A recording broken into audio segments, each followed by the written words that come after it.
What if the thing you came in this life to do is the hardest thing you had to go through?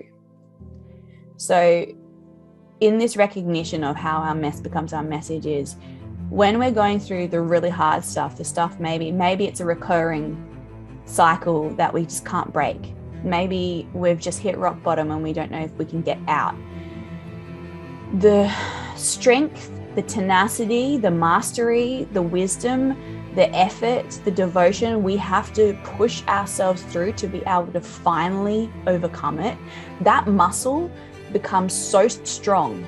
We've had to flex it so much, whether we liked it or not, that we actually kind of become an expert at it. We become our own sense of mastery to overcome that thing in our own life. So if we can actually persist and stay with ourselves enough to go and overcome that thing, it'll end up being what people come to us for, because we have so much wisdom around it just to have gotten through it.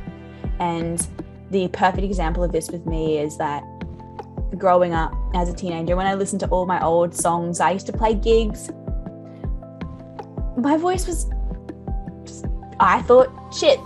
I listened back to them. I could never fully sing always. Like, I was pitchy. My texture was all over the place. I had no idea what I was doing. And I tried, and people seemed to like my voice, but man, I cringed every single time I listened back to my voice. Every time I had, and I would cry over this sometimes because I wanted it so bad, and I struggled so much, and I wasn't that generic, amazing Beyonce singer. I had to find my own fingerprint with my voice. I had to realize that I sound very different from a mainstream kind of go to your music teacher and learn how to sing. And so that's why the medicine music was so powerful for me too, because suddenly I was doing different weird things with my voice that felt like I was channeling, you know, some far off part of my ancestry in my cells, or I'm bringing in sounds of the land through my body and all these things I would never have expected. And then I found my voice. I felt like I fell in love with my voice because I let it be itself. I let the fingerprint of who I am shine through sonically. And then guess what? What do people come to me for now?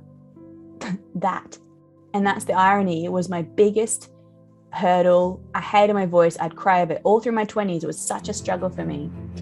And suddenly in my 30s, I went through my hero's journey and found my signature sound with that. And I suddenly got it so well that I'm able to help anybody who comes in front of me, from an opera singer who's been taught how to do the most, you know, perfect model of this structured system, and they want to let go and find their own sound, to somebody who's never sung before, you know. And I just can't recommend enough to people to just go, you have to have that journey with yourself.